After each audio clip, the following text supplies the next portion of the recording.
Hey everyone, welcome to Couple Fern. My name is Mark. I'm your president for Seminole County Florida Native Plant Society. Our mission is the conservation, preservation, and restoration of Florida native plants and native plant communities across the state. Today I have the rare pleasure of a very nice person who happens to be a fabulous instructor, Ms. Krista Stump, and she will be discussing water challenges in agriculture, especially here in Florida. But right before that, I'd like to go over some of our announcements really quickly. This video will be available on our YouTube channel. So just keep that in mind in case you miss it or in case you miss a portion of it. You can always revisit it. Matter of fact, I have this on our separate tab. This is our YouTube page, and you'll find all the other webisodes and webinars right down here, and you can click on subscribe right over here. So please subscribe.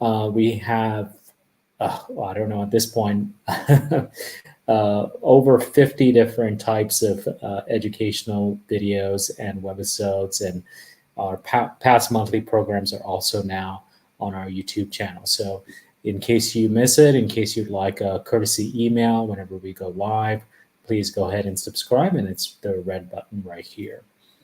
So there is a fall in Florida. I like to share some pictures from people that are sharing them via social media. This is actually from Linda Eastman. This is our southeastern sunflower, Helianthus agrestis, and this is out in Glades County. And no, this was not a roadside wildflower project, so they wouldn't plant something this tall. But there is a fall in Florida, and this happens to be just a sea of beautiful sunflowers. Here's another garden picture, and this is actually Elliott's aster, another fall blooming native plant. Beautiful pink, lavender, light lavender flowers here. It's wonderful. It's a nice wetland plant and a great addition to a native plant garden as well.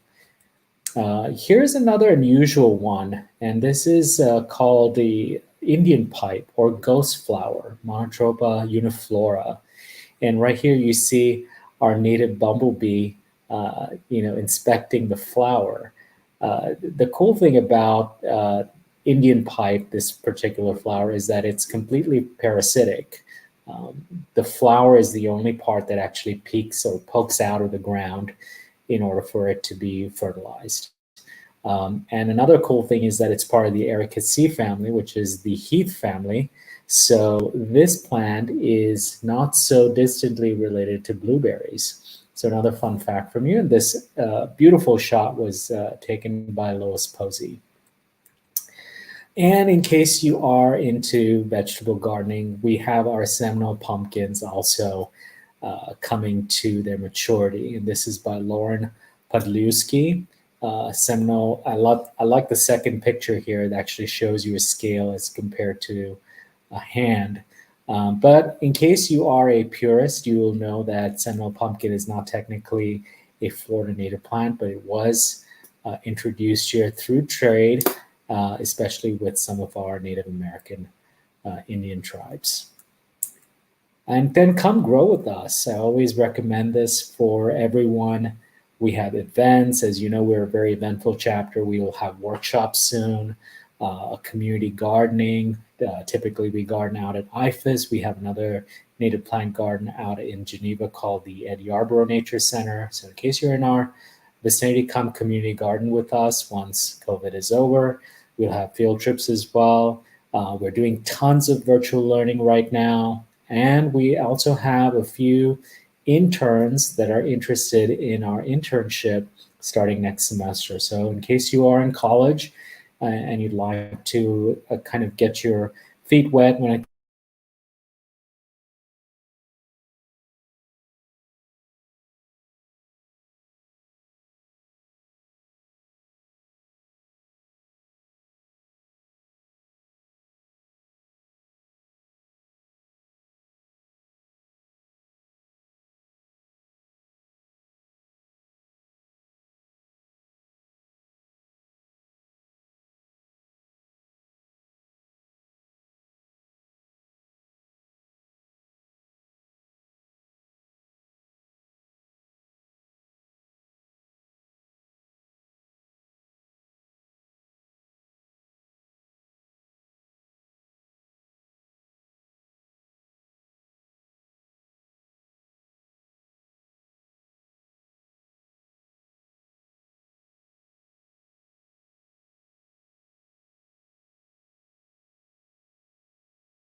window here.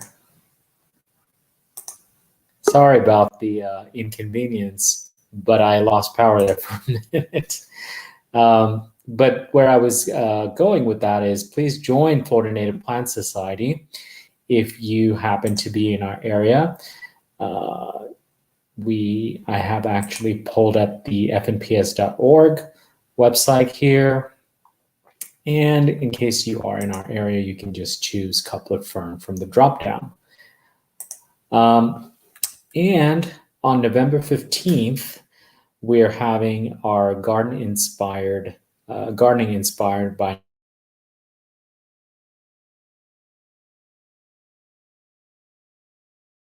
as usual, simulcast on Facebook as well as YouTube, and it'll be from 4:30 until 6. We typically get a little bit done, maybe by 5:30, so it should be about an hour. And then tonight, I have the rare pleasure of introducing Osceola IFAS's Natural Resource Agent, Ms. Krista Stump, and she'll be discussing water conservation challenges in agriculture.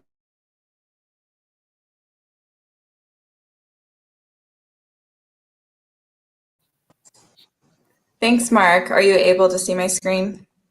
Yes, there we go. All right. Sorry for the inconvenience, everyone.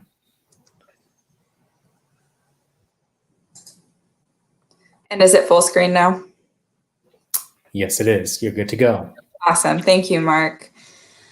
Hi, everybody. My name is Krista Stump. As Mark briefly mentioned, I work for UF IFAS Extension in Osceola County, and there I serve as the Natural Resources Agent. So I do educational programming where I talk about plants and wildlife, but also a huge portion of my position is to talk about water. I am also currently working on my doctorate. So I am a PhD student at the University of Florida while I work as a natural resources agent. My background is a little bit unique. I have my bachelor's in chemical engineering and my master's in environmental engineering, and I received both of those from Purdue University. But while I was there, I fell deeply in love with education and specifically environmental education. And that's what led me down this path of being an extension agent. I really enjoy teaching.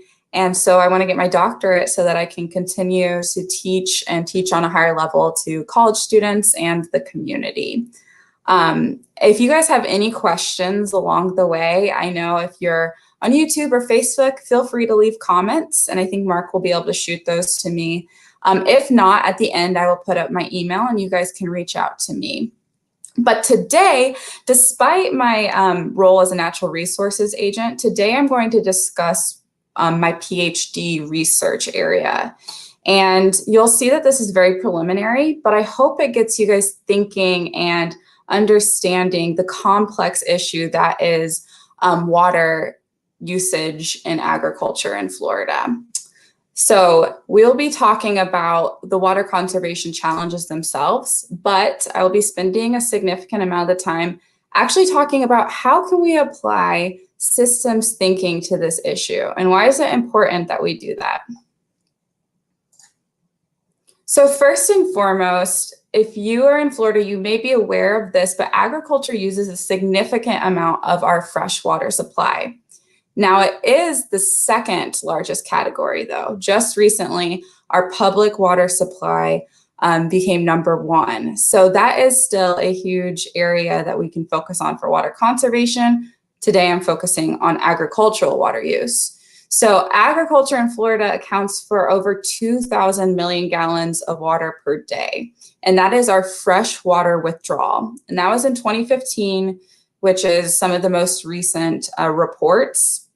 And that same report found that there's over 47,000 commercial farms and ranches in Florida. And that covers 9.45 million acres.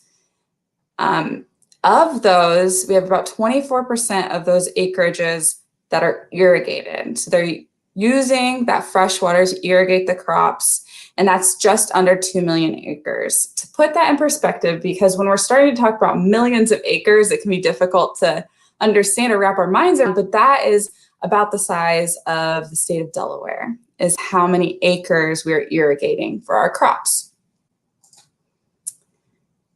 So the state puts out a irrigation demand report regularly. And the most recent one that was released projected the demands in 2040 to continue to grow and be up to 2,228 million gallons of water per day. Now you'll notice if you look at the 2040 column, it says average MGD, million gallons per day, and then dry. That is because this number, we know we're pretty confident will grow, but it's very difficult to know the exact projected demands because projections depend on many different things. For instance, that dry versus average is, what's the climate going to be like? You know, what is our average annual rainfall? Because that will depend how much we're irrigating and how much water we have to withdraw. But at the same time, we can project what our agricultural acreage will be and what our land use will look like in 2040. And yeah, that is coming up, but it is difficult to know for sure what the pattern will be. And then the third main thing, and this is what I'll be focusing on, is what is our irrigation efficiency? So technology is continuing to improve, and more farmers are implementing this technology, such as, you know, smart controllers, soil moisture sensors, irrigation schedulers. All of these things can improve the irrigation efficiency. But what do I mean by irrigation efficiency? Well, we have to wrap our minds around what the water balance is. I know a lot of you are plant people out there, so you're well aware of this. But when we are irrigating crops, we want all of that irrigated water to be used to help the plant grow, right? But that rarely happens. We have water that percolates all the way down into deep root percolation. We have surface runoff that occurs, but we also have to take in fact evapotranspiration, which I'll refer to as ET throughout. And that is going to depend on what type of crop it is. So it'll never be the case that all of the water that we put in will be going directly to help the plant grow. Well, there are some losses along the way, but we want to make that irrigation efficiency as high as possible. The good news is that efficiency does seem to be improving. So that FSED 2018 report that I referenced before, it found that on average, the efficiency is improving about 1% per year, which is small, but it's moving in the right direction, right? And they've projected that the irrigation efficiency improvements will be about 13% of the irrigation demands by 2040. So it'll continue to grow the irrigation efficiency, which is what we want to do. So how can we make sure that that occurs? And in fact, we know that with the way that our state population is going to grow, that the public supply water demand is going to continue to increase. So maybe 13% irrigation efficiency improvement isn't enough. Well, there are lots of different precision agriculture devices, best management practices that can be used. But for instance, there are irrigation scheduling devices, and these can improve the irrigation efficiency, but they use many different inputs, such as the weather data. And you can see on the screen all the different types of weather data it uses, but it's very site-specific irrigation efficiency. So it takes into account those characteristics, as well as the crop itself. Different crops will have different efficiencies. And then also the irrigation system characteristics itself. So what type of irrigation system is being used? And then you can control when irrigation is happening or not based on 3 different things. The first one is we have signal-based controllers. And ET, remember, is that evapotranspiration. So it's using the crop ET to determine when to irrigate or not. But if it's signal-based, it's using a remote weather station. So you think we have like the fawn weather stations around in Florida, and then it updates that regularly. But if it's a remote station, that might not be as accurate as something that's on site, because it could be raining at the station and not on your agricultural land, or vice versa. There are also historical ET controllers. So this looks back and looks at the long-term climate data and uses that to schedule irrigation. Why might that be an issue or may not be the most efficient? Because we know our climate is changing.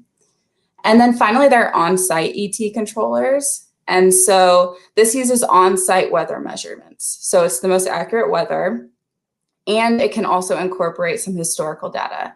And it uses that to estimate the evapotranspiration rate, which then can be used to schedule irrigation. Now, that was a lot of information, but I love this figure here that kind of puts it together how we can use those technologies to help improve that irrigation efficiency and hopefully decrease our water demands in the future. So as you can see, there is a weather station on site. So it's incorporating that on-site weather data. It's using a soil moisture sensor. So it is detecting how much water is in the soil, and both of those things, the weather and that, goes together to determine the ET. And you can also get more information if you use a drone to get more ET. And then all those goes together and it helps you decide a decision. Should you irrigate today? Should you not irrigate today? And sometimes it can say, to what degree does irrigation need to occur? And there are plenty of controllers that come with an app. So the farmer can see the app on his phone, check it in the morning or check it the day before, and it'll tell them a recommendation for irrigation. And from there, often you can just turn the irrigation on or off. Now, the farmer is seeing this phone app, right? But the issue that we run into is that how are we determining whether or not we should irrigate? There's a lot of math on the back end that's occurring. So there's this sort of a black box that if you didn't create the irrigation scheduler or controller, you may not understand when it is telling you to irrigate or not, why. So that is just one of the implementation barriers. So we've heard that farmers feel like they have no control over these devices, that their phone is just giving them a recommendation, but they don't know if they can trust that because they don't see anything on the back end. So research has shown that the reasons why people are hesitant to implement this type of technology is because maybe they just need some technical training. So it could be that how do you read a soil moisture sensor readout so then you feel more confident that the app is giving you the correct recommendation. Another one could be just simply the reliability of the equipment itself. And all of these barriers could be perceived or real, but especially the reliability. So a farmer may feel like it's not as reliable as it truly is, but that is just as important. We want them to implement it to help with irrigation efficiency. And then finally, one of the biggest ones is equipment costs, because it can be costly and it can be costly to upkeep. So my research question is, how can we as a state efficiently address these different barriers that we're finding to be reported? And then through eliminating or minimizing these barriers, we can help improve irrigation efficiency in the future for the state of Florida. But if you think about all those barriers that I just listed, we're talking about economics, we're talking about education, there's a lot of social issues here. So this is a very complex system, and it requires systems thinking in order to address it properly. Otherwise, what is going to end up occurring, and what often does, is we're just slapping a Band-Aid on this solution. We think it's the correct solution, but it doesn't actually ingrain in the system itself to make long-term changes. So you heard me say that it is complex, and I'm sure many of you have heard people talk about complex systems, but we're going to break this down and then I'll apply it to agricultural water usage. A complex system, it often has many different parts. There's no exact central control. And if you look at all the different parts and what's happening, there's many different scales and many different levels of organization. Often these complex systems or these complex problems can be a little bit contentious or incorporate contentious issues, which makes it even more complex. So you can think about climate change, or even the pandemic this year is definitely a complex issue. By definition, a system typically has nodes, which would be the letters in the picture there. You can also call them elements. But all these different nodes are connected together through a series of connections. A simple system would have a one-to-one connection, probably going one way. It's very linear. It's easy to follow. And if you break it apart, you could say A connects to B, and so this system is A plus B. I hope that makes sense. It's just the sum of its parts. But with complex systems, what happens is something called emergence. And emergence is when the very specific arrangement of all of those nodes, all those elements together, it starts to create this larger system where a certain behavior emerges. That's just a fancy way of saying, take for instance, a vehicle, your car. You could take it apart completely, right? And have all the parts. But unless you put it back together in the exact specific way, you're not going to get anywhere if you try and drive it, right? So these are complex systems. And when we're addressing complex systems, we have to incorporate what is called systems thinking. This is quite a huge phrase these days, but there is a lot of importance to it. Often, if you look at the bottom middle picture, it's showing the difference between our normal systems thinking versus complex systems thinking. And often we use just analysis to approach a problem. Analysis is where you break everything apart, just like I was talking about with your car, and then you say, well, this system is a combination of all these parts. But what are we leaving out? If you were to get a manual of your car and it just had a list of all your parts, would you be able to put it back together and create a running car? No. So instead, what we need to do is look at the system through synthesis. And synthesis is a part of systems thinking. It's required to truly understand complex systems. And what it is how do you describe something through the context of its relationship? It's not just what the parts are, it's how are these parts put together, okay? So stick with me, we'll tie this all back to water resources, but I hope this is pretty interesting and starts some good conversations or thoughts in your guys' lives. But so we know that this water resources issue is a complex system, right? But we need to better understand it. And to do that, we need to create a model. Model can help us understand complex systems a little bit better. And we need to better understand the system if we want to identify any solutions, let alone any actually efficient long-term solutions. I'm an engineer by training, and I will tell you, engineers love our mathematical models, so our math equations and flowcharts. But can all systems, especially complex systems, be easily described with just a simple logical order of flow? Not always. So let's talk about go back to the root issue, which was we need to improve irrigation efficiency. But there are cost barriers, there are technical barriers, there are knowledge barriers, social barriers. Would we say that this issue is a complex system? Yes, definitely. The next thing we need to think about, though, is are we dealing here with a natural, biological, and water system, or are we dealing with a social, human system? Well, that's what makes this extra complex, is that we're dealing with both of them.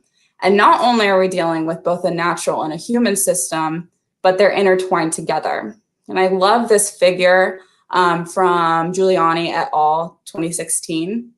They actually were looking at something very similar, where they were trying to figure out irrigated agricultural practices as climate changes. And so you can see the H is just the human dynamic, the N is the natural system. Just focus on the fact that it's constantly looping, there's a constant feedback, and it'll affect each other. So they're very intertwined. And I don't expect you to grab all this information here. It's just to say that they actually broke it up into many different models. For instance, how do you decide what to do with the water demand? It's going to depend on a lot of other things, and it's all intertwined. Historically, when we are trying to figure out these models, how do we describe this system? Well, historically, we would use like very mechanistic scientific methods, right? You follow this exact process. These are sometimes called hard tools in the scientific and research world. But when we're actually dealing with these real world issues, these complex issues, hard tools can be less effective. And mathematical models are really important. I pulled all of these equations from the paper that I just referenced, the last figure. These are just some of them. And they're necessary to understand the system. But we can't just use the mathematical models. Otherwise, we're going to be leaving out a lot of social sciences and other interdisciplinary modeling approaches. So that takes me to discussing something called soft systems methodology. I'm going to quickly go through this, and then I'll show you how I have and am continuing to apply this methodology to help address this research issue. So this methodology, also called SSM, it was originally developed in the 1970s by Peter Checkland. So if you're interested, you can Google or search Checkland systems thinking, systems practice. It's very interesting.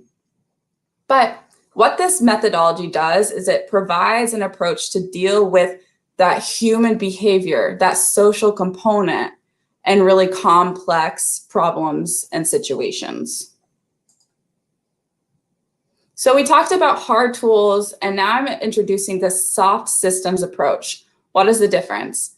If we're using those hard tools, we focus on the parts versus focusing on the whole. We assume that things are linear, so A causes B, but in reality, with these complex problems, they're typically circular, right? We think that when we are doing a hard systems approach, that whatever you're observing is objective, but sometimes it's actually subjective, and we have to keep that in mind, especially as a researcher. And you can just keep going through these, but my favorite one is the last one, is that when you're using a hard tools approach, you do the model, you figure it out, and problem solved, right? Well, with soft systems approach, we're saying we don't want to just slap a Band-Aid on this and solve it. We want it to untangle the web of the problem. How can we get it to dissolve, right? And so it's a small but distinct difference. Soft systems thinking, it forces us to actually critique how we're defining the problem, which then allows us to think about how we're gathering data and what effects will we as researchers have on the situation.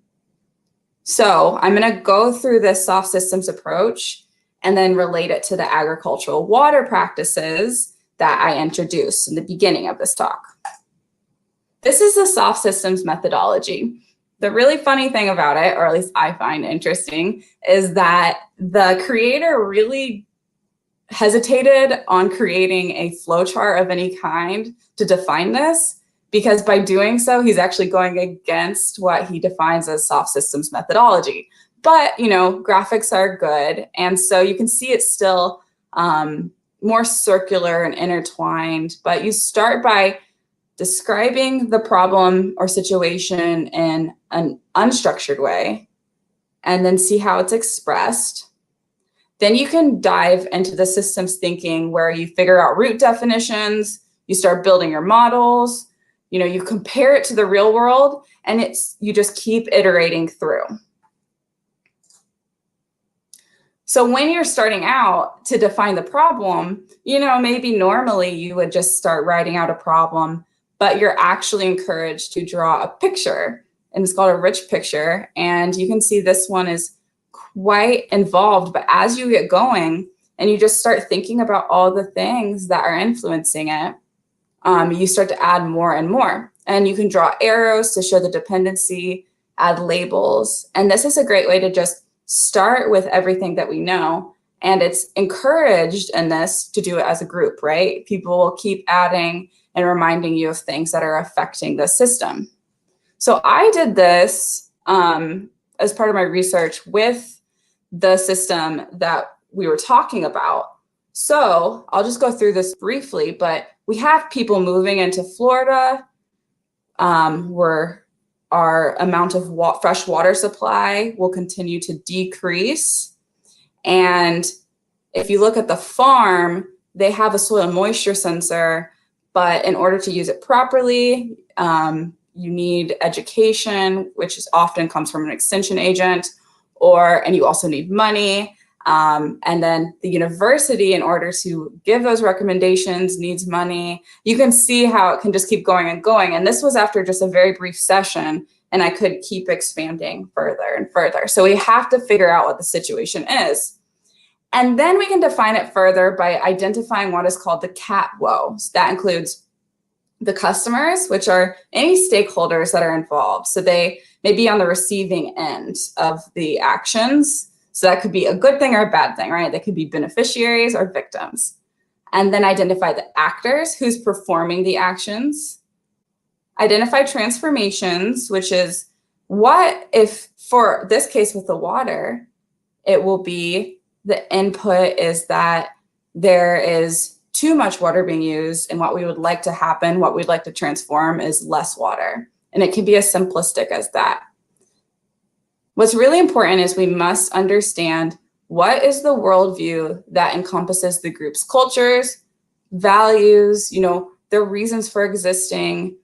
You need all this context and create root definitions, because once again, if we're trying to solve these complex issues, we can't subscribe our own worldview onto the actors or the customers or the owners. And owners are those who have the final say over whether or not the activity occurs.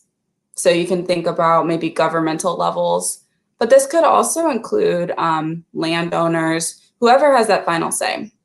And then finally, and very importantly, is that what's the environment? What are the constraints in which the situation is embedded?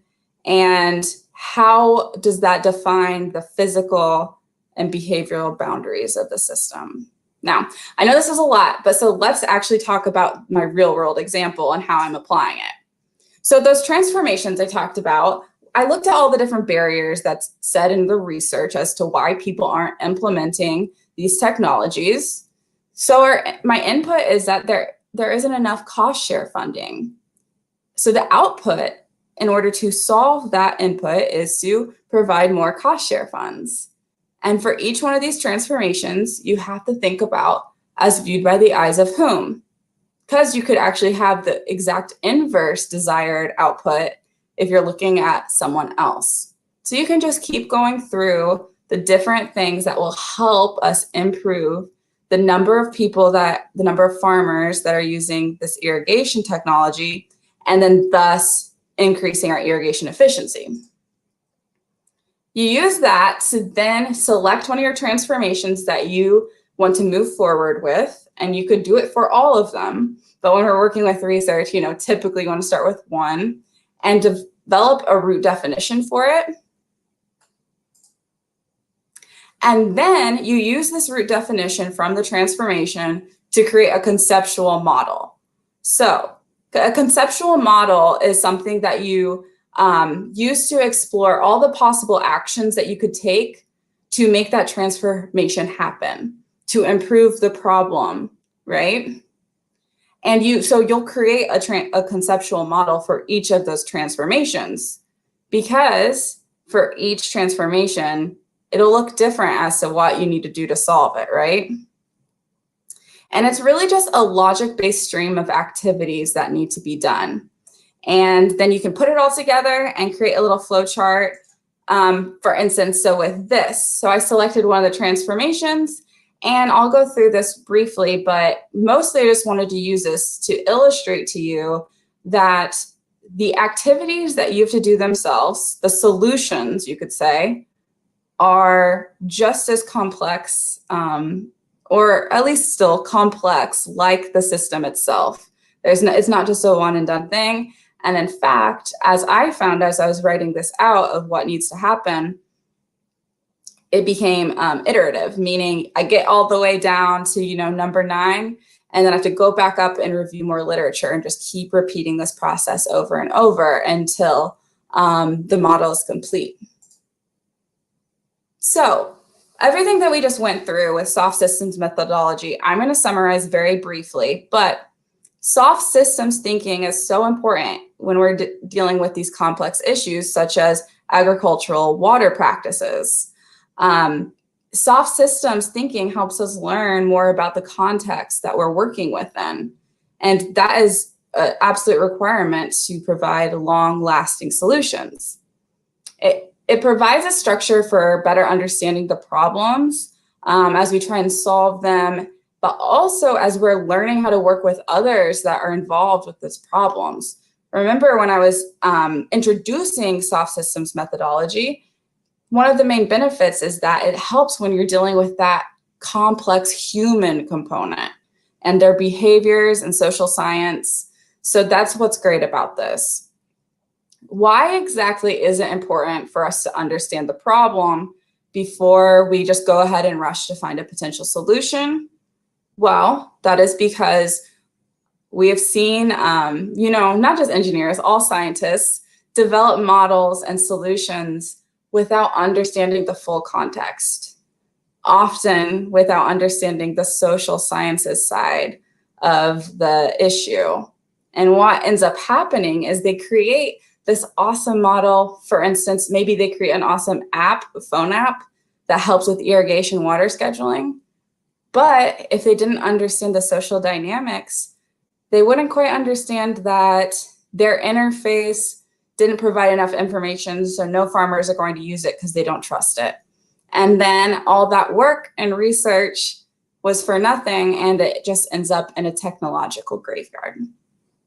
That's why I wanted to spend a majority of this time talking about this really interesting methodology and why we need to reframe the way we think about providing solutions with it. So when we're talking about agricultural water use and how it applies to systems thinking, we need to start at the beginning. So our future water demand, it depends on us adopting the technologies to improve irrigation efficiency. We have to be irrigating efficiently, and that requires using precision agriculture, irrigation scheduling, irrigation controllers, sensors, all of those things. But research shows, and we know, even if you just go talk to someone, there are plenty of barriers, and understandably, because they're costly, it can be complex, it can be a hassle, frankly, and so they need to have the technological know-how, the education, and the funding, and the support to be able to adopt them. We talked about how the problem is a complex system, what it means for something to be a complex system, and that it's not just a natural system. It's not just a water resource issue. It is a human social science issue. We're talking about behavior change. Soft systems methodology is just one of the approaches. There are many different approaches, and it's in fact best to use multiple approaches, modeling approaches, to best understand and then eventually find effective and long-lasting solutions to this issue. So now that I have identified a great methodology to go through to work on my research question, now what? Well, I'm going to fully apply the soft systems methodology so that I can better understand the system. And this will allow me to develop a model to characterize all of those barriers that are keeping people from implementing technology, and not just make assumptions about them, but to fully understand what those barriers are and why they're there. So these results of this work, it will help guide cost share programs. So cost share funding is important to provide funding for a lot of farmers to implement technology. It'll also guide extension educational efforts. So for those of you that's not that familiar with extension, an extension agent may put on workshops or field days or demonstrations to help farmers learn how to use this technology or to even introduce them to it in the first place. And then finally, can also help with research efforts. Where are the questions that we still need to address? And all of this needs to be done with maximum resource efficiency, meaning should we just keep throwing more money into cost share, or is that not going to be helpful? Should we put more money into education, more money into research? And what about our manpower and our people? So that's the ultimate goal here. And what I hope it leaves you with is a little bit nugget of, this is a very complex issue that when you're going through the research process, it's important to take your time to actually understand the social side of this issue. So with that, I really hope we have some questions, but if not, you're more than welcome to reach out to me at my email. It's stumpk@ufl.edu. As I mentioned at the beginning, this was my doctoral research, but if you have questions about anything else natural resources related, I am more than happy to address that as well. Thank you guys so much.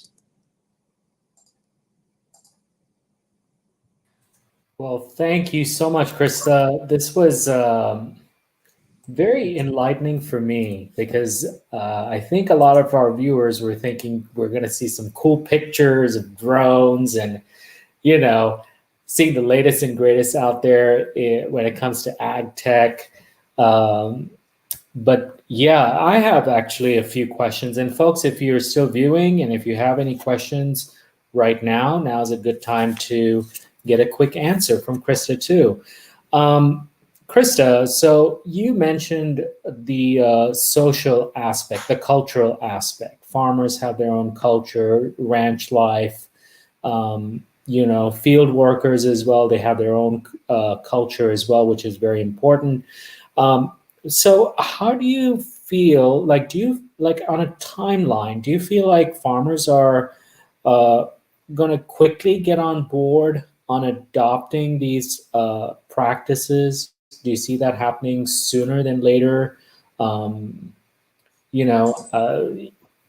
had mentioned in your presentation that more and more people are moving to Florida every day. The demand of water is only going to increase from here. What sort of, is that like a positive pressure on farmers to quickly adopt these, complex issues? Because it is a part science, it is a part social mix. That's why it's, I think you called it a soft science, right? Yes. Yeah, that's an interesting and very important question that we're trying to characterize.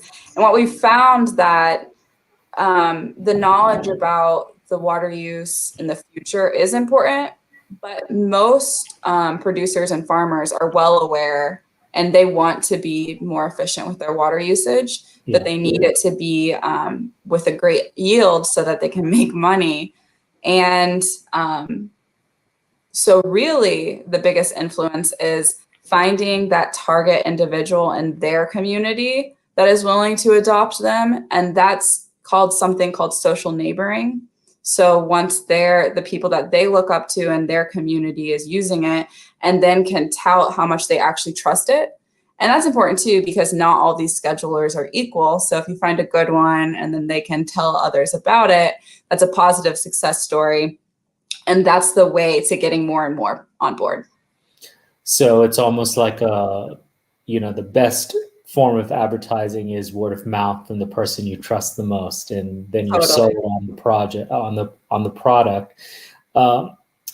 This actually leads into the next question. So when we're talking about products, many of us know that many of the agriculture machinery costs millions of dollars now. I mean, like the harvesters that are actually on the field, they're so tech savvy. Everything is, a few pushes of the button, and the satellite tells you if you're, moving along on the straight line on the field, and this is the right pace that you must be taking to harvest your crop, etc. So it's very technologically advanced.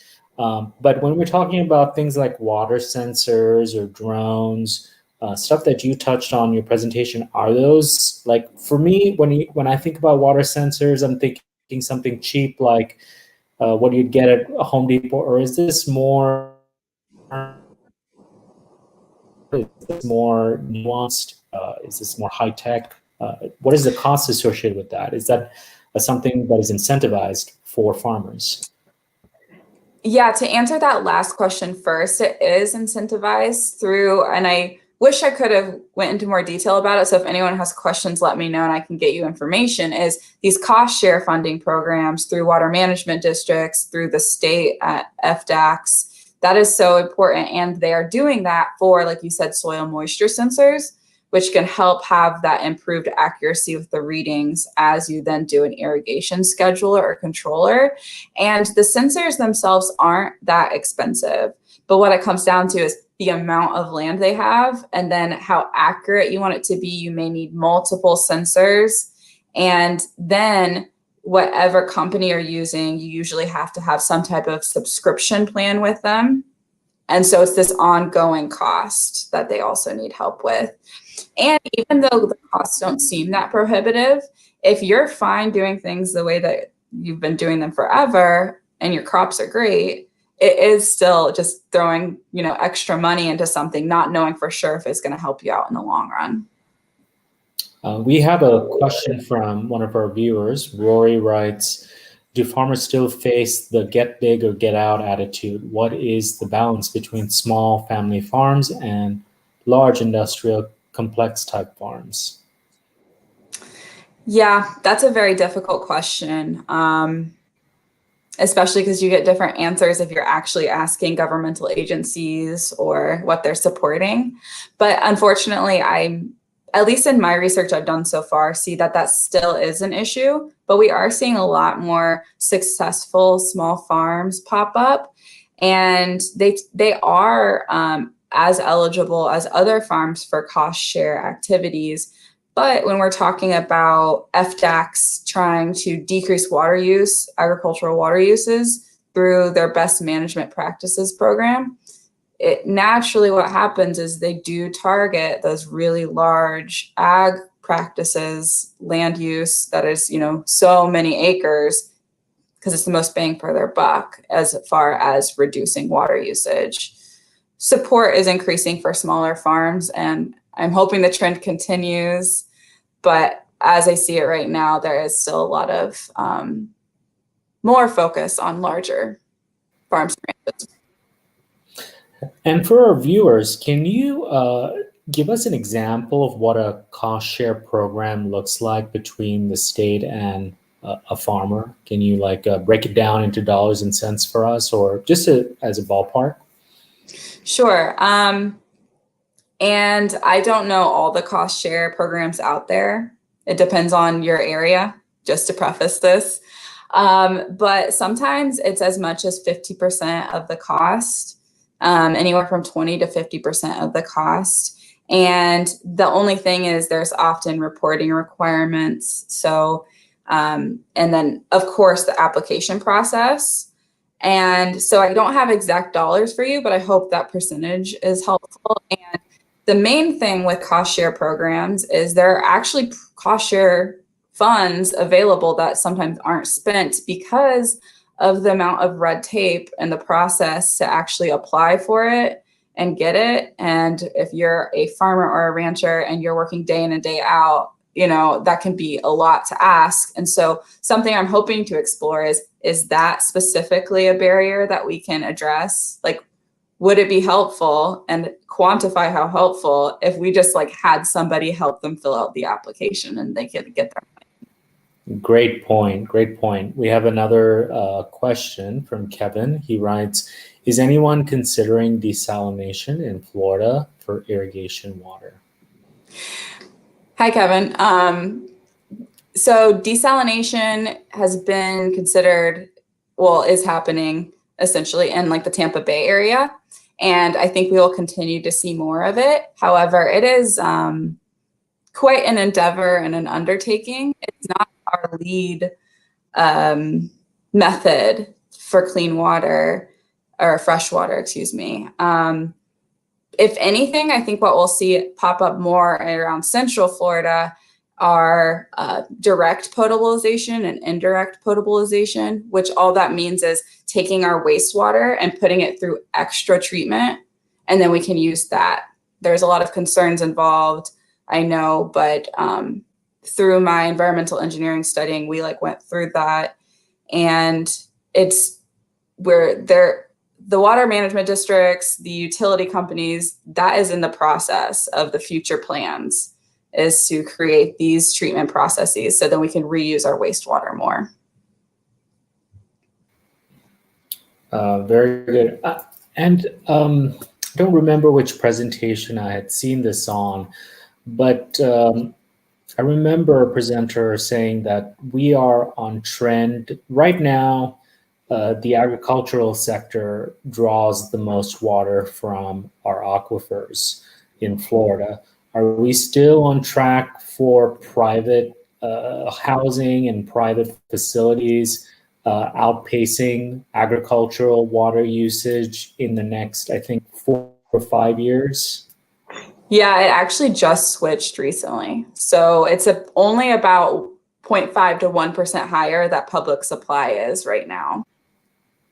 And we're expected that to increase. So I think the 2040 projections is about 5% difference. So public supply would be 5% higher instead of right equal where it is now.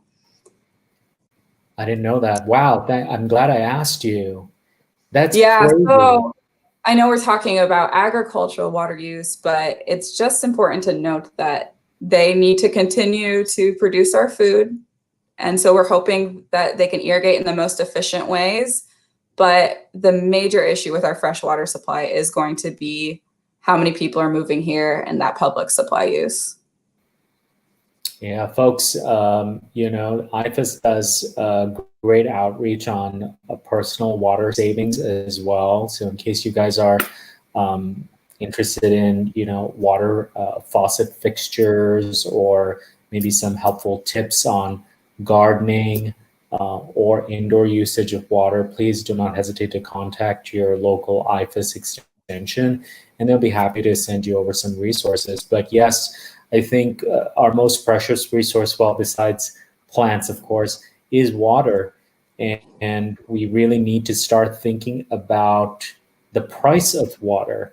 When we discuss desalination plants, like in the Tampa Bay area, that can cost upwards of $7 to $8 per gallon, versus what we're drawing now directly from the aquifer, which is about $2 or less than $2 a gallon. So the price of water is going to really affect our individual utility bills, but it also makes us painfully aware that water conservation first starts at home.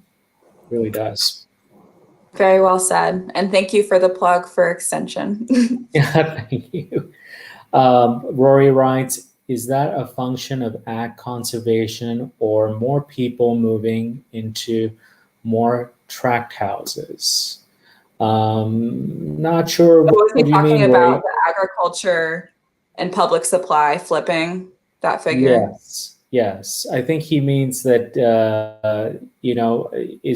has the switch happened faster than projected because agricultural sector is conserving water more efficiently and is on track to conserve water more efficiently than the private sector is. Did the switch happen sooner because the ag sector is adopting these conservation steps?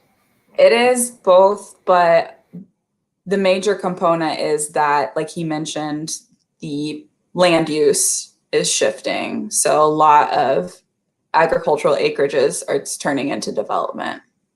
Oh, Rory says yes. Yeah. So it is both. I would encourage you to look at, you can search FSED. That is the Agricultural Irrigation Report put out by the state, and they put them out pretty regularly. But the most recent one kind of broke down. You saw I showed the irrigation efficiency table. They also have an acreage one, and they break it down by crop as well. And so you can kind of see how they both interplay, but they're looking at both of them. So yes, it's because of efficiency and the technologies, but it's also because of the land use.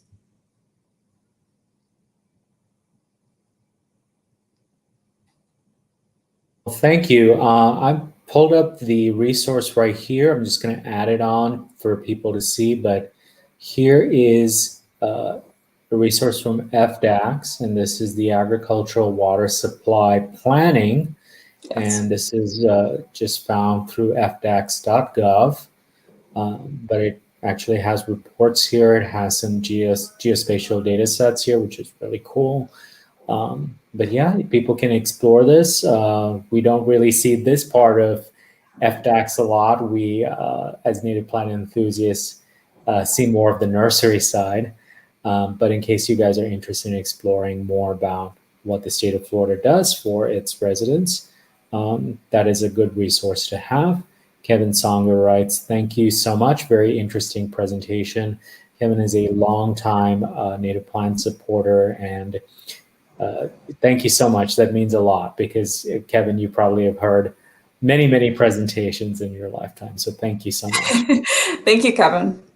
All right, folks, we're going to wrap things up. And thank you so much, Krista, for your time and consideration. I know it's been a very busy and hectic semester with plus all the things that are going on, culturally as well. But yeah, I really appreciate you doing this, and I wish you the very best in your PhD. Thank you all. Thanks for having me, everyone. All right, bye for now. Thank you.